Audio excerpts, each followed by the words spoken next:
I'm Sarah Gardner. You may not realize it, but pests like gophers and voles affect not only the quality of crops on the farm, but ultimately the price you pay at the supermarket.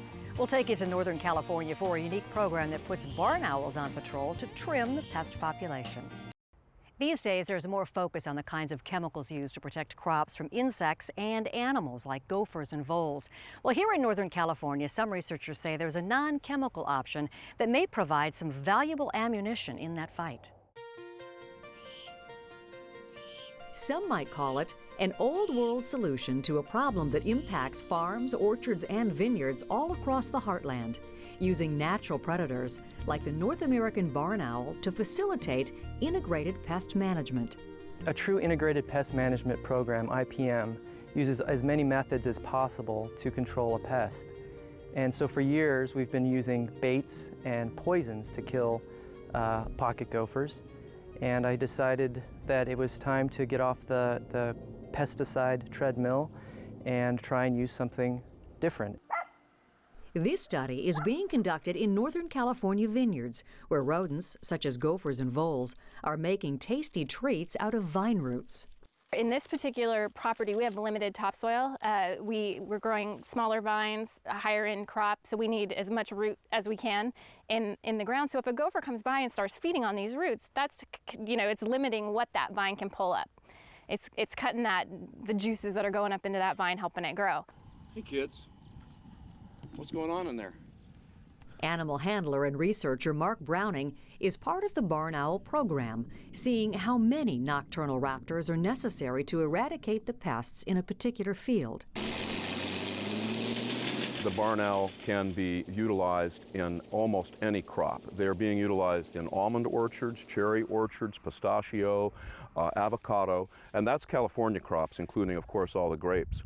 But something else is that barn owls are being used in sugarcane down in Florida, because the barn owl will center on the rodent that is most populous in its area. So if it happens to be pocket gophers here in California or voles up north of here, it might also be cotton rats down in the sugarcane of Florida, or rice rats in the rice plantations of Louisiana. To increase the owl population, Browning is installing nesting boxes he says are designed to attract the predator bird. It has a hole that is just the right size for a barn owl to get interested in. They like to go into a hole that is just small enough for them to squeeze into, but not large enough for something larger and more ferocious to come in and get them. Browning is being assisted by several wildlife students from the University of California at Davis, including Kimberly Sugano. One of Sugano's daily duties is to keep track of the dirt mounds that may reappear following a night of owl activity.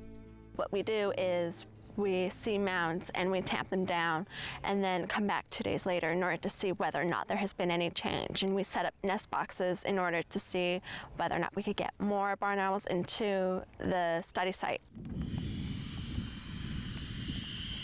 Remember to hold so that you don't get messed on, okay? Another job is to assist in the monthly census count of owl chicks to ensure the population is healthy and increasing. These guys are just starting to get their facial discs in. Barn owls have these concave facial discs created by feathers, and that's one of the reasons that barn owls have some of the best hearing in the bird world, which is already extremely good amongst owls. Barn owls have some of the best hearing among the owl families. And these guys, well, they're starting to get some flight feathers in, like Jillian's got one right here. These guys are coming in. These are flight feathers. And I would say they're about 2 or 3 weeks away from being able just to fly right out and become adult barn owls themselves. Vintners say the use of barn owls in the region for pest control is nothing new. We've had barn owl boxes up for probably 10 to 15 years now, but with this many and isolated in specific spots like this, we've never had this many we've typically had one probably for 40 acres or 30 acres. Now we're looking at 25 in a 100-acre block. Browning's research is validating the need to increase the population of the raptor. So if you've got a researcher in place that can take the time to measure that impact and determine how many boxes do we need in a given acreage, where do we need to locate them for the best effect, how often do we need to clean them, all those types of things. That's wonderful. If we can come across where, we need to put 5 per 20 acres, we'll put 5 per 20 acres. Yes, there's an expense to that, but you collect that money back by not having to send a tractor through the field, leaving little bait behind in burrows for these gophers to take back to their own burrow and die. The U.S. Fish and Wildlife Service is also keeping an eye on the research, since the agency advocates the use of natural pesticide methods. The more we can encourage people to restore as much as possible a natural environment where Mother Nature keeps things in check, rather than using chemicals to keep pests in check, that's simply good for all of us. And basically, that's what the U.S. Fish and Wildlife Service is concerned with, is encouraging a more natural world where a lot of species can survive and thrive. So you actually have a predator that's extremely well suited for an IPM program, and I think that in the end, the result will be a greater interest in utilizing barn owls for rodent control, and various farmers around the country starting to realize that you can use this animal to reduce the use of poisons and other invasive methods.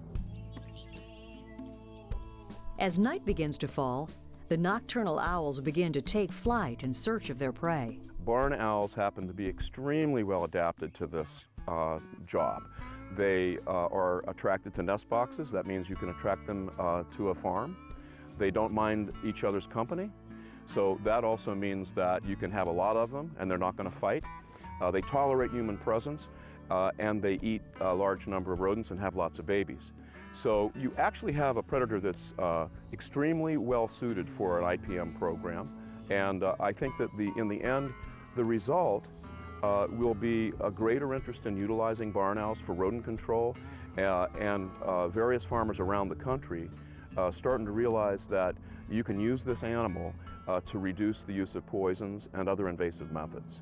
As for the growers, they feel the use of barn owls will allow them to provide a more environmentally friendly and cost-efficient product for the consumer. They can see that the product they're purchasing is safer for the environment, is better for the grower because the grower is making a little bit more money, and potentially the price of the product that they're buying is lower. When you see an owl flying around at dusk, starting to hunt for the night, it's one of the neatest sights, I think, that I've ever had the opportunity to experience.